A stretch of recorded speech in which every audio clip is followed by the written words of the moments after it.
I'm kind of glad you're wearing this, because lately guys have been asking about more affordable plate carriers. Because it's one thing when you get like a nice name brand, you know, $450 suite with all the sweet patches and the little whip antenna that goes around the rear, but then tactical elitist approved rig. It's cool to have your main one, but you can't carry that with you in your car when you commute all the time. It's kind of like bicycles though. Mountain bikes, road bikes, so you can get a really good bike for a couple thousand. I mean, really good bike. Dude, right? Nowadays, they've 9. But then again, you'll go up to what, $10,000 for like a mountain bike? It's insane. And how much more performance do you get?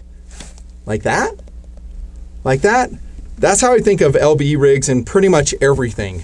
So for a high value rig like this, you're going to get so much usefulness, so much utility, and you probably won't need more.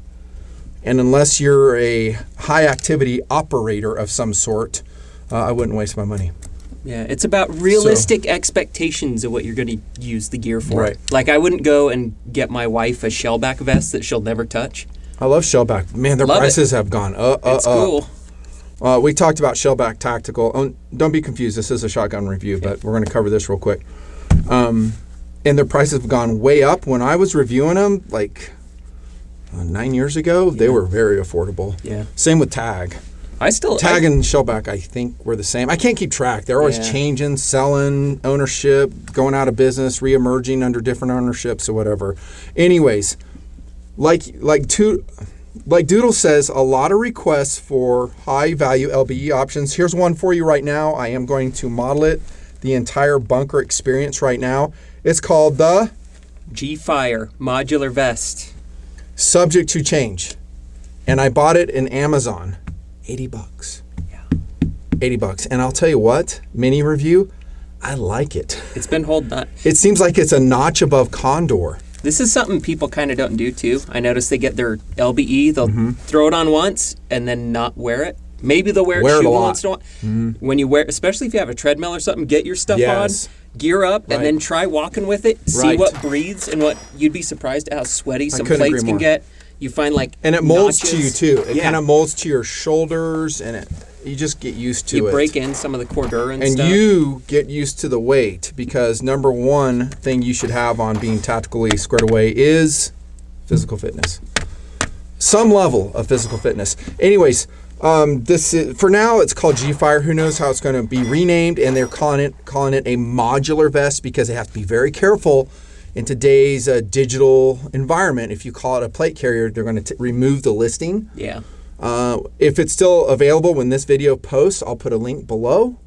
And I have already tweeted it out, so you should follow my Twitter. So works pretty well. All this stuff is double stitched though. It's really good. The stitching's good. It ventilates well. Yanking, pulling. I've got level 4 DPX plates in here, so that's 76251 capability. So that's pretty good. I'm not nearly as wealthy, so mine's filled with 1/3 of a phone book in the front. Why didn't you have plates? I do have plates. I have them in my main one. We'll take care of that later. Yeah. Now, it only comes with the carrier itself, obviously. I bought these separately. Actually had this one made up because I think we are approaching this. There you go. You know what I'm saying? I think we are approaching this, unfortunately. That's how I feel. That's how we feel. I think that's how you feel. Heaven forbid, but it's stuff I've been talking about the whole time. And that's why I have this in my vehicle. I don't have this on in the vehicle, so it's just going to be United States of America, maybe In God We Trust. It's kind of a 3-pack of patches, kind of cool. And then you have to get your pouches separately. So I'm running 40 as my pistol of choice. This is a Glock 35, y'all. I really like the little label things. It's kind of cool. There you go. Glock 35 long slide. Especially if you're running different setups. So these particular pouches do come with labels, so you know what caliber you're running. It kind of helpful, actually. Because if you're caliber sharing or something like that with another guy, you go, oh, wait, you're 9? I'm 40, sorry. This is the kind of setup I expect, like let's say you have an 18-year-old daughter, 23-year-old son, they're commuting downtown to work all the time. You're a little worried about them. You want like a trunk setup for them. Trunk monkey or get this. Yeah. One of the two. But it's one thing to get them the stuff, but you got to train them up on it too. So that's assuming you already trained them. True. And this is actually what I'm using because it's kind of like a BOK. It goes in a vehicle and it stays in a vehicle. The downside is, and you can make a point, well, if you have your gun in a vest and it's not secured, someone could break in. It just depends on where you live. Maybe that won't work for you. For mine, I have my full-size pistol in there, and I have my Glock 26 on my person. In your rig? These days, it's frequent that I have an AR-15 ready to go, ready to rock and roll, extra mags, weapon light, body armor, everything. I mean, shit's getting real. Shit's getting real. First option is to run away, but if you can't run away, what are you going to do? Stuff we've talked about, and here we are. We're starting to see it get worse and worse day by day. I want to make this a current events video because the events are changing so quickly. Yeah. Anyways, good option for you. It's a G-Fire. It comes in flat desert earth, I think OD, and black as of now. All the hits, all the classics. That's right, all the classics. And I like it. It's a good vest, comfortable, carries weight well. Off we go with an FN shotgun review. Show them the gun there, TD. In the bunker. This is following through on our promise to review this shotgun, right? Yep. When we talked about the 1300, we were really sad that it had been discontinued. Right. And when we said, hey, go to your pawn shops, go around, find a used one, bring it up to speed, it was, no, they still make it. They still make one. It's still around. We got it. Yeah. We can finally test it out and see. A lot of folks were saying the P12 is a Winchester 1300, and they are mostly correct. There are some big differences. Yeah. Mostly correct. And we did reference it in the bunker when we talked about the Winchester 1300 and the SXP. And by the way, I love the SXP too. I really like it. We bought one and we've been running it. I showed it in Operation Valkyrie. Jardine and I ran it really hard in VTO. It has an extended magazine tube on that, and we're going to talk about doing that mod on this gun.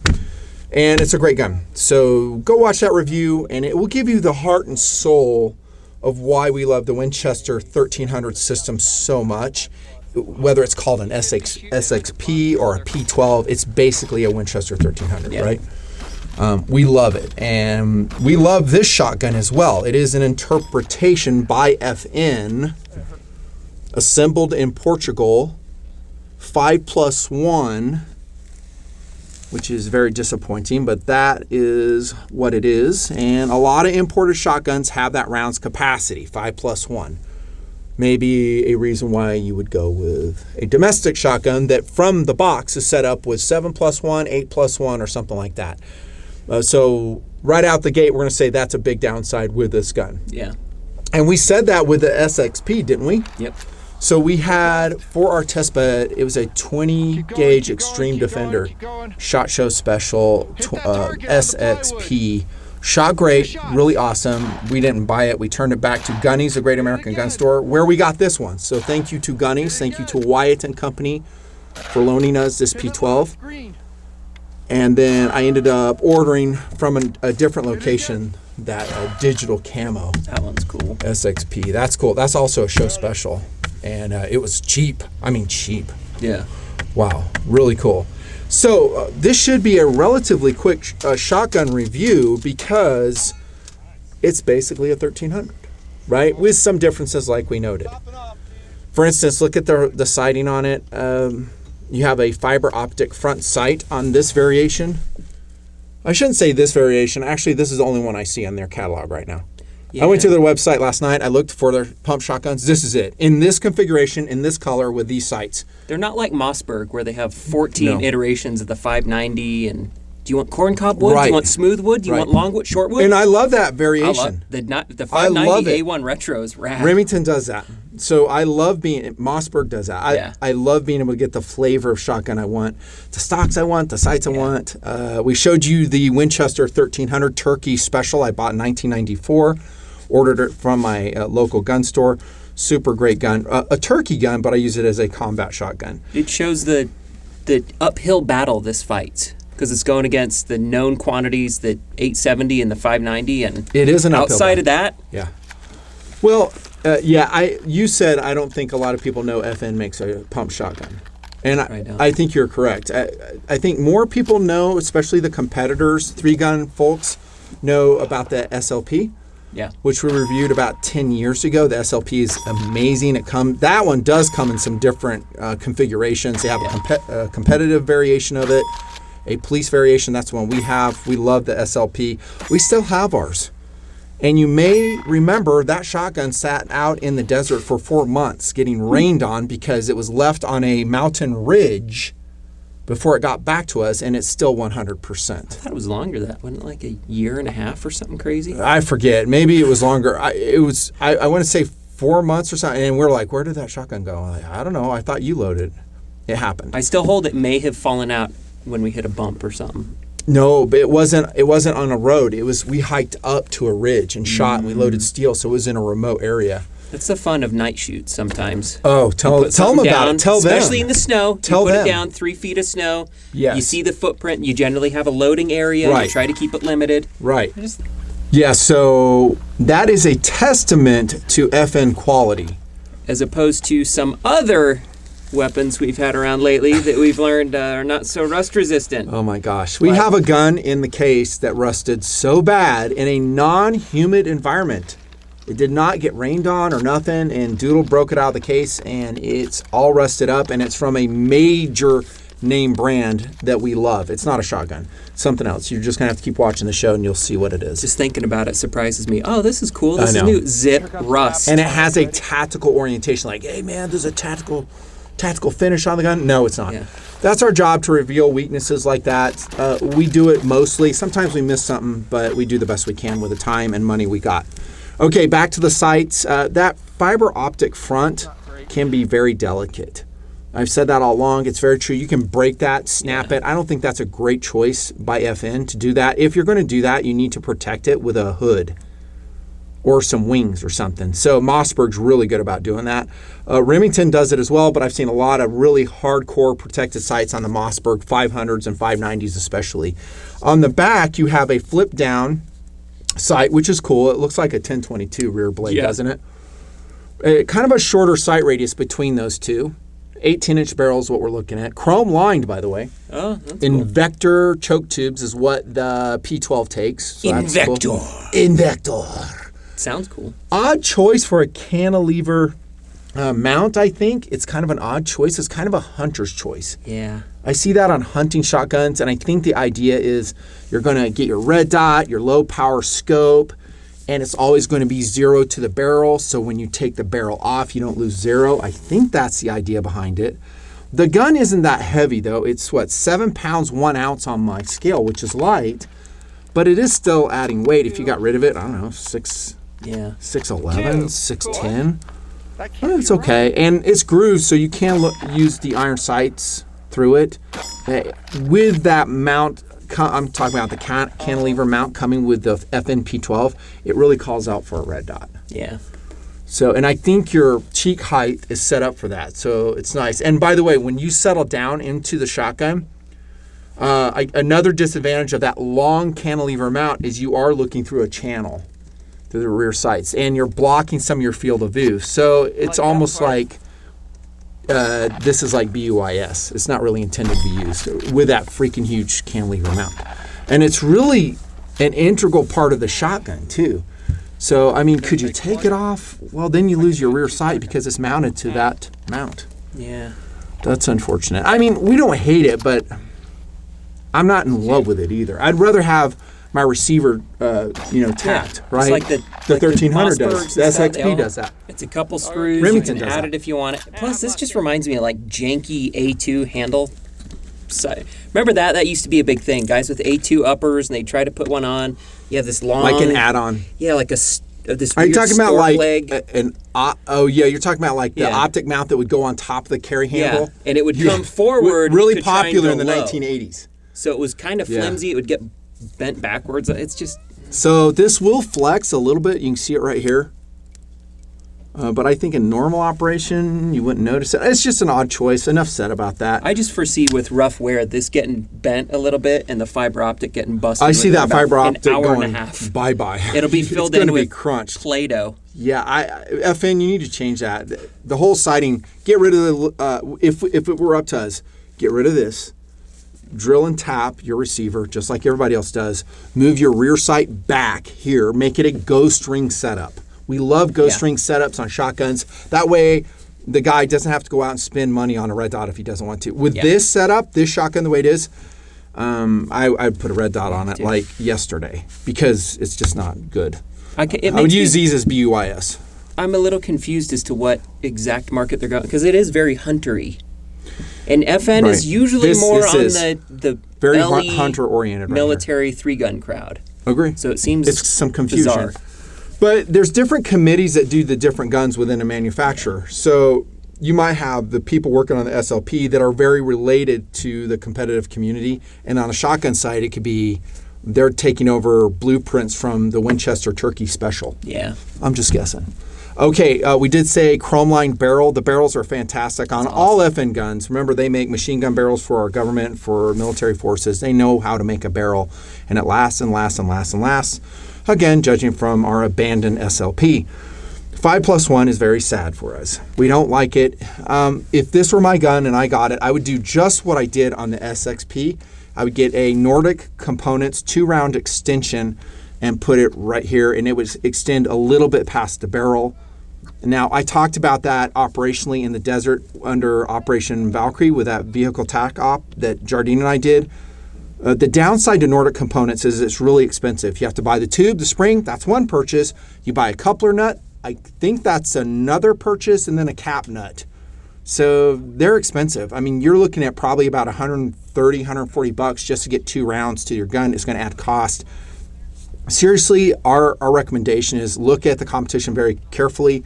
Your 870 out of box comes outfitted with, 8+1, 7+1. There you go. Now, so why are we even reviewing this gun? Well, because it has some quirks, as we're honestly covering here, but it has some really good things too. Another good thing is, even though the forearm is a little bit funky shaped, don't you think, like this slant right here? Yeah. It has awesome traction, and that's an FN quality. They do a lot. So that is, you can't tell on the camera, but this is really high traction, just like the SLP. And I showed you on tabletop back in the day about that. And also, and more importantly, it is in its action a Winchester 1300. So it's a rotating bolt, spring loaded. It'll almost unlock by itself. We've demonstrated in the bunker how when you put a lot of rounds through these, you can just hold them vertically and it'll just drop. Yeah, it drops right open. And this is fully parked, which I like. It's a good finish. Now I love the finish. Is the barrel parkerized? It looks like it might be blued. I'm not really sure. I'm not going to go out and say definitively that that's a parkerization. I think it's a matte bluing job on that barrel. But the aluminum receiver looks, it looks like it's parked. I don't know. So the coating might make it slower, and you're going to have to wear that coating off on the action bars, shoot rounds through it, or just like this kid does, cycle it over and over and over and over again. I mean, literally thousands of times while he's doing whatever he's doing, and it'll smooth this action out. This is why you should consider an FN P12, which is, by the way, a relatively affordable shotgun, especially coming from FN, is because it has that rotating bolt and the speed of the Winchester 1300 SXP. Yeah. That's why. That's why you put up with the weirdness of this gun. And that is a great system. We absolutely love it. It's very durable. It's easy to field strip, take care of, lube. It's just nice. It's my favorite pump action shotgun system to this day. It's his as well. And don't get us wrong, we love the 500s, the 590s, 870s. We have them in inventory. We do use them, but there you go. On the bottom of the FN P12, 1300. So we have a plastic trigger assembly. We have the forward cross bolt safety like we've seen before. We have the action release where it always is with a 1300 SXP. Where it should be. Where it should be. This really is our favorite position because you don't change the grip of the gun. On an 870, I think it's up here, isn't it? That's the one thing that drives Mossberg, me crazy the about safety's the here, tang mounted. Yeah. And like we said in past reviews, if you ever decide to go with a pistol grip stock, that tang mounted safety will not work at all. Sucks. It super sucks. Now, here's a weirdness of this gun, and I think I'm going to show you in inset. I'll film it, and so you can see in detail a little bit. Inside here, when you're loading it, when the action is closed, with a P12, you have a freaking ledge right at the edge of your loading gate. And we battered our fingers in the desert when we were loading the P12. And we're like, what the hell is going on with this gun? Because we've ran SXPs, 1300s. The P12, for whatever reason, has a more pronounced ledge at that position. So what we're talking about is right where the follower is, and on the bottom, as you push the shell in, you can actually catch it on that ledge. Yeah. And the 1300 has it as well, but it's not nearly as pronounced. So this is another thing they should change in the FN P12. They should make it smaller, or better yet, just bevel it. Put a 45-degree bevel on it so it will actually funnel the shells into the shotgun. This was my biggest annoyance on the shotgun. How about you? It's a bigger deal than you think. Yeah. Like people go, yeah, it's not, you just got to be careful and train. Pump shotguns are something you want to be smooth because that gives you lots of speed. Mm-hmm. And if there's something I want to reload fast, it's a combat shotgun. Right. Having something where you're smacking your thumbnail in every single time gets... And you can say, well, like you mentioned, just load it a little bit differently. Well, you get to where you load all pump shotguns the same way. Yeah. It's a training issue. And so we run a 500, a 590, an 870, a Charles Daly the same way. And this is the first one where we kind of had to slow down and think, oh, we cannot go at a very, very steep angle with that shot shell. And really, pump guns are simple. Like, there are few elements to it, so when something gets that wrong... Speaking of wrong, here we are in the bunker, and I'm getting ready to suffocate. Goodness. Back to the stock. So great checkering on this, and it's a standard stock. I liked it. Love the stock. The length of pull is just right. Yep. I don't think it comes with any adjustments, and you can see it just has a standard recoil pad on it, and I'm glad for that. Yeah. I think most people don't use the adjustments anyhow. I think they just shoot it out of box as it comes. He loves that. You reek. We love a standard stock, and I mentioned the comb height for the red dot sight. You're gross, dude. You're freaking gross. Concentrate. Like an Indian train station. Oh my God. When he gets laughing, it is hard to make him quick. It is hard. Gosh. I gotta filter that. It's hard to make him quit.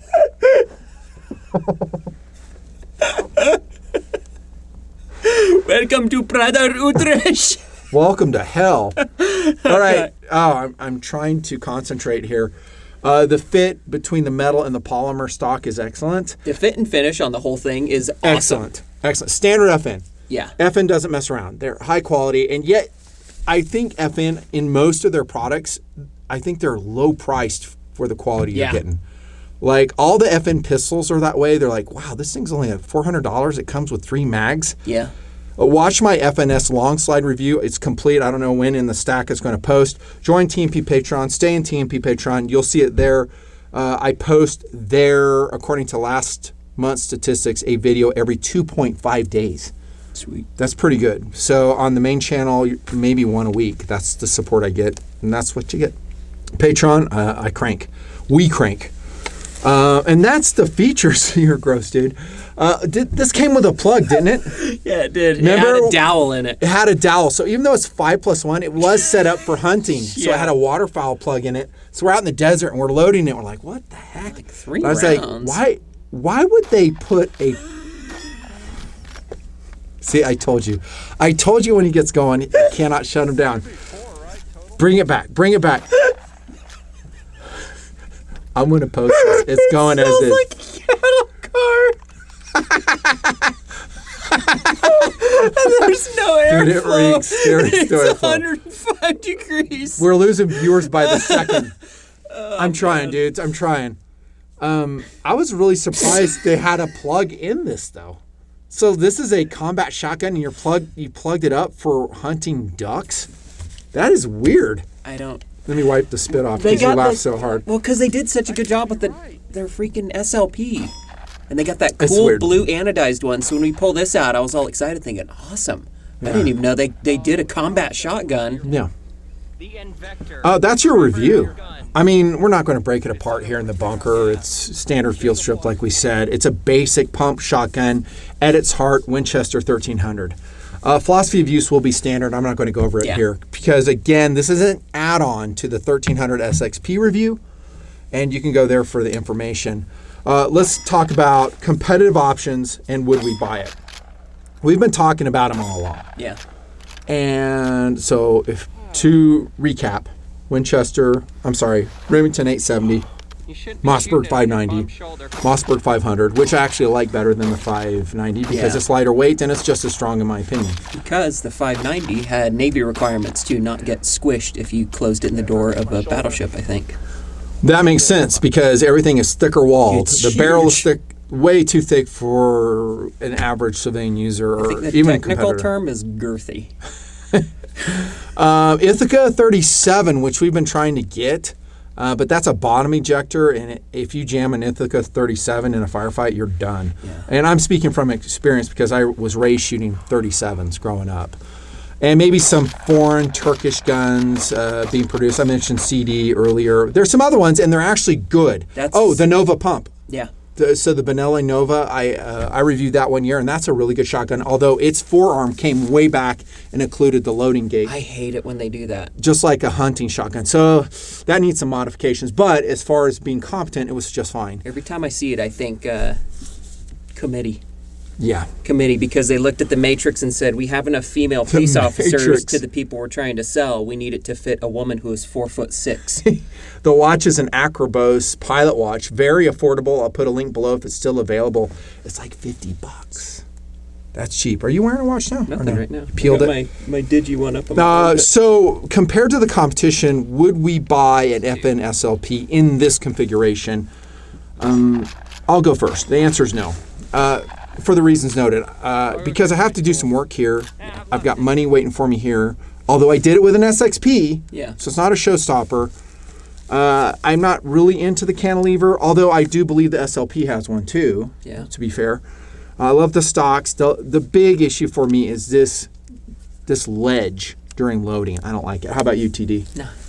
I love the fit and finish. It is notice how this doesn't...